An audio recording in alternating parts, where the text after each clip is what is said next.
Um, Hi there. So, currently just lying in bed with the aircon on. I know, I'm such a hypocrite. Yes. And that's why everything's black because the lights are off. I look like shit. And yeah, um, just wanted to vlog because um, I know it sounds like I've been crying. I haven't been crying. I've just been lying here and thinking about a lot of things. Like how tomorrow's my public exam. I'm quite I'm scared to death, but at the same time I'm quite at peace with being scared to death because I know that I'm gonna fail anyway. Which is a terrible mindset to have if you think about it, but that's what it's come to. Um, I went to school today and wore my school uniform. I'm still in my school uniform, haven't bathed.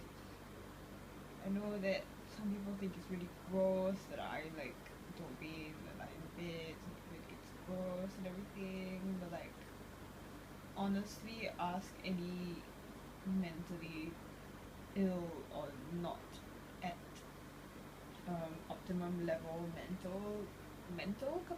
words. What are words? Like Chris Medina, ha ha ha ha. No, but really ask any mentally in any way mentally unstable person and they will tell you that when you feel like there's no point in even talking to people, let alone like doing your work or anything, they will tell you that hygiene is like one of the least of your problems, you know. And you're like, how can you do that? You know how it just gets to that point that you just don't care anymore, and it's really very sad because like I imagine that some people feel like this all the time. I used to feel like this all the time. I would hope that now I'm better. But I mean, given the evidence and my periodic non-stop habits and a lot of other stuff, it's quite evident that I haven't fully regained my sanity. And actually, I don't even I used to think of this as like an excuse, you know, like, oh, I I have so much in my mind, so depressed all the time, I can't think straight, I can't concentrate, and so therefore it makes sense why I would be doing so badly at school, right? And the thing is that so many people push past their self-esteem issues or the general hopelessness, existential crisis, and they still thrive.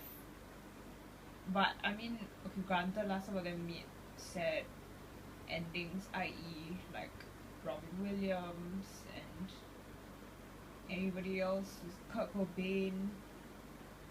I won't say Corey Monteith because he didn't commit suicide, but you know, it gets to it gets to that point where you just don't want to think anymore, honestly speaking, and it's quite sad because not thinking is essentially my attraction to things like contraband, things like alcohol, possibly weed. Although that one time I tried it, I didn't smoke it properly, so I wouldn't know. Sleeping is really good too. Eating, you know, takes your mind off things. You just concentrate on the food, and it's delicious. So, I kind of, I mean, I understand. I won't say I understand. I will say that I am trying to feel as much empathy as possible for those people who don't eat when they're stressed, and I wish I was one of those people, but unfortunately I'm not, and therefore I this has resulted in me being the size I am. But I don't know, I just find that it's becoming less and less of an excuse as I find more people who are experiencing the exact same thing. Now I don't know if that's a question of whether there's something wrong with the way that I'm tackling problems in my life, i.e. Trying to use my small little shortcomings as an excuse, or if it's like a more serious thing where you kind of realize that everybody around you is almost just as screwed up as you are. You really think about it. I know so many people who have some form of mental illness, and then that brings yet another like level of contemplation societally, where you think like, is it bad that they're doing that? I mean, obviously the obvious answer to picturing people who like self-mutilate or I don't know, drink too much to for it to be healthy, or eat too much for it to be healthy. It's like, no, of course it's not good. But the thing is that if everybody else is doing it and we're just not talking about it, then isn't it just becoming a social norm? Isn't it better to just expose and have everybody talk about it and resolve it? And the thing, I mean, obviously it poses a very serious physical problem. But what I'm saying is that it's not as as contraband or as taboo a subject as other people, like it used to be a long time ago. Because now, if you tell someone like, oh, for example, I self harm, in the past the reaction was like, oh my goodness, are you alright? Like how long have you been doing this? Blah blah blah blah blah. That now our whole like internet generation and the access to like so many other like-minded people has kind of rendered us, or rather me, I don't speak for everyone else, but me, a bit desensitized to this kind of thing. So obviously that's not to say that if my friend comes to me with her problems, I'll be like, oh, okay, like screw off, like I don't need you. It's more like, oh, I have this one problem that I think is a very serious problem, and I'll be like, yes, I agree that it's a serious problem, but I won't be like, oh my god, I'm so shocked, because it's more like, oh, meh, I've seen it coming, or like, yeah, you're not alone, I know other people doing it, which is very, very sad, I find. And yeah, so it's just, this brings to mind this question of like, why are we becoming like this? Is it the thing, the internet?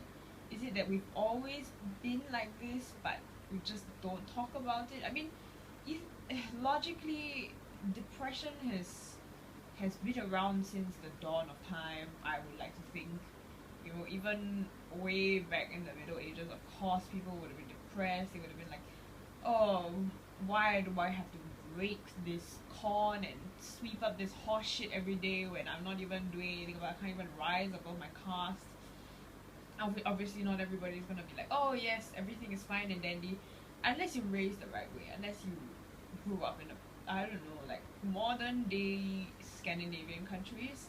I would imagine that there's a higher percentage of children there who kind of appreciate what they have because of their amazing education system, yada yada yada. But I mean, I find it very sad that when I think about human beings as a species, I cannot really picture a group of people more than like, say, 40 to 50 people who can honestly say that they wake up every day and feel quite happy. I mean, yes, I agree there are very like bubbly people, take Zoella, and I mean the Burmese people, apparently they were really, really happy before the introduction of television, so good for them. But at the same time, like, still majority of the rest of the world is probably complaining about something they don't have. So again, bringing it back to one of my diversion points, is it that we are suddenly becoming like this, or is it just that we've always been like this, but now because of the internet and other things, globalization, we have a bigger voice, so it's becoming more like accepted, to be screwed up in a way. I don't know, I really don't know. I don't know how I feel about it, but in any case, I can't really do anything. I don't think at this age right now I can really do anything much about it, which is a sad attitude to have, but well, I don't think I can help it. I have adopted a very defeatist attitude, and I think it'll be here for a while, so we'll see what happens tomorrow.